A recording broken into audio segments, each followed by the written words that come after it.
நாள்தோறும் காத்திருந்தேன் நானே தவம் இருந்தேன் உனக்காகத்தான் கண்ணே உனக்காகத்தான். நான் கூட மனசுக்குள்ள ஆசை வளர்த்திக்கிட்டு உன்னை பார்த்துதான் மாமா உன்னை பார்த்துதான்.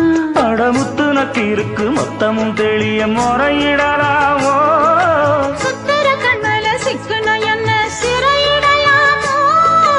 எத்தா